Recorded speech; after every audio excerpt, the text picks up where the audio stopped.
Yeah, finally dropped Bully, and oh boy, I have some thoughts on it. And today I will review this project in the most in-depth way possible. Bully to me is already better than both Vulture's projects and Donda 2, and to be honest, it is way more narrative driven and cohesive than Donda, although Donda got much higher highs. Bully really felt very balanced to me, and it seems like after everything that has happened post Donda, like the controversies in 2022, criticism over using AI in Vultures 2 in 2024, back to controversies again in 2025, and finally in 2026 we have Bully, which really seems to be the daylight slash the comeback album that every Ye fan wanted to see. And Ye looks like he truly cares about the art form again, cause the first thing that is said on the announcement, like the final announcement of Bully, was no AI, which is a big thing considering how bad AI was ruining Ye's artistry, cause AI, unlike autotune, really opposes the concept and essence of art forms.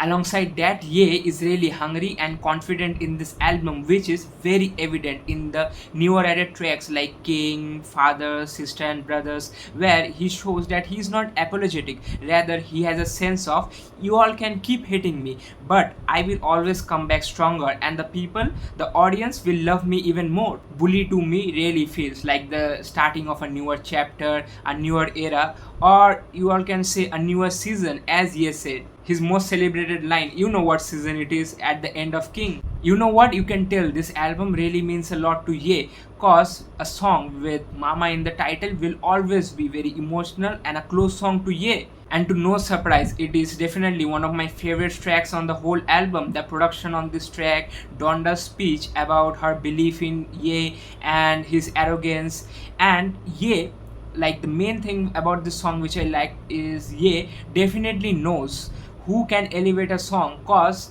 and that's a big part of his musical genius, cause who would have thought ki we need to put 9 wishes on this song. And to be honest, 9 definitely showed up. His ad-libs and the bridge definitely elevated the song a lot more. And to me, 9 wishes is definitely one of the best talents to come out of the underground. People do complain a lot that he gives too much homage to the goats, but in my opinion, the way he raps, he has really mastered that style, where he has a flow and delivery which is very similar to Thug, and his ad-lib game seems to be very much inspired from Carti. But the most intriguing factor about his artistry is definitely his production, where he is sampling a lot of classic hip hop tracks, and it's not like they are very old from the 90s, but like it's they are from recent years, like as old as 5 to 10 years, which is not that much done in mainstream hip hop as well as the underground. And that is one of the biggest reason why Ye is still relevant to this day, is he never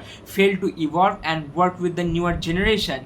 He was never like an elitist who would say ki my generation had better production, my generation was rapping better, or my generation was the best. Rather, he understood that he must always have a fresher point of view, cause rap will always change sonically and so will its audience. So when he works with a newer set of artists from the newer generation, he will get a fresher point of view. And he has done this time after time with Young Thug, Future, Pusha T, Travis Scott, Kid Cudi, and many more, who all like, and all of them have different kind of rapping styles. And when you will work with them, you will really get a lot of newer ideas and how to approach your art differently, cause the newer generation of rap will always know what happened in all of the previous eras, as well as they will have their own twist on rap, like they will have a different approach. And this is not like it only happens with rapping, this is the same case with producers too, cause production will also change after eras and eras, and it is the lead driving factor of rap.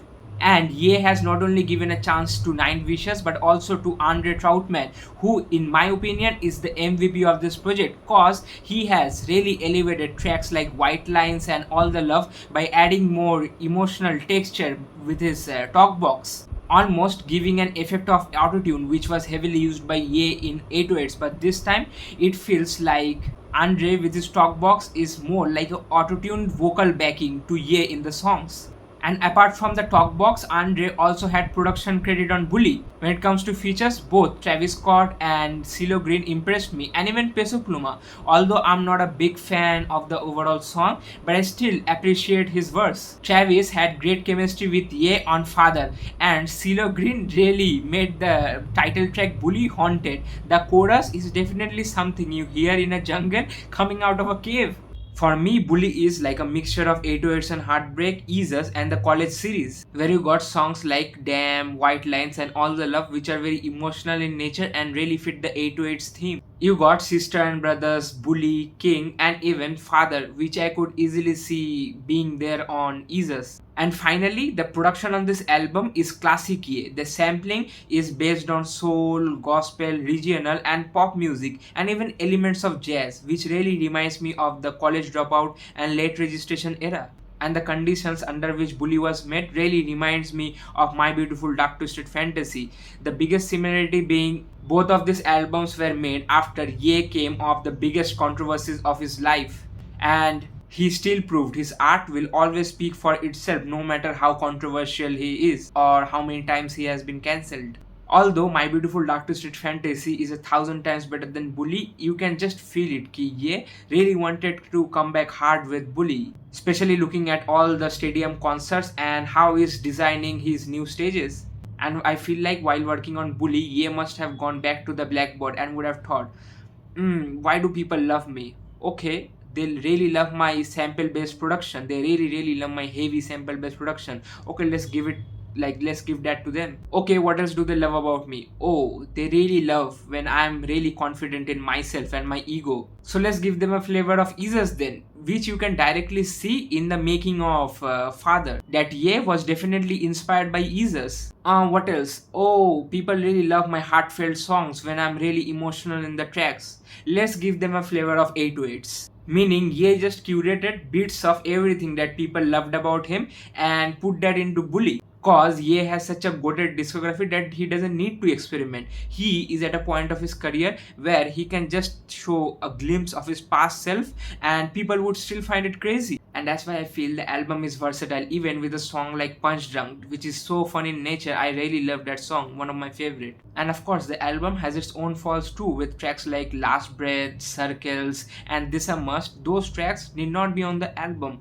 And with tracks like Circles and Highs and Lows, the original versions were much better. But I do understand sample clearance issues because of which we got the newer versions. But still, I did not want to hear Don't Toliver on Circles, that really ruined the track for me. But I do think Highs and Lows, even with the newer production, is not bad. It's just that the older version is like so good. It's like way better than the new one. And of course, the album sounds a bit rough at times because I feel the mix and mastering is not really polished like that.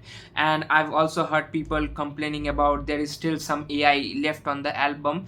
But I also did hear ki over time these things will be improved.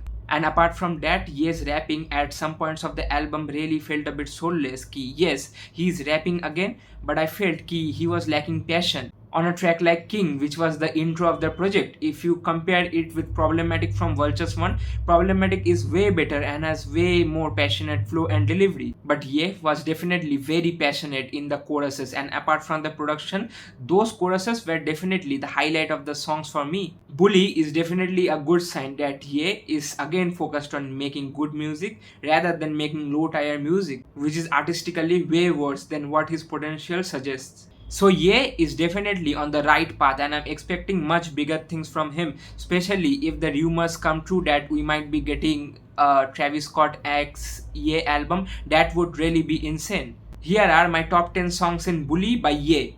At number 1 is Bully, at number 2 is Mama's Favorite, at number 3 is Father, at number 4 is White Lines, and at number 5 is Sister and Brothers. At number 6 is Preacher Man, and at number 7 is Punch Drunk. At number 8 is I Can't Wait, at number 9 is All the Love. And finally, at number 10 is this one here. So here comes the moment that you all have been waiting for. I will rate Bully by Ye a 7.3 out of 10. That was all. Do subscribe. Let's get to 500 subscribers with this video. And this month will mark my 1 year on YouTube. So before before the anniversary, my first anniversary. Let's hit 500 subscribers this month. Then we will target for bigger numbers like 1K. So yeah, do subscribe for the best rap content on the whole internet. Next video is album review on ADL by Eat, and after that too I got too many classics in the chamber.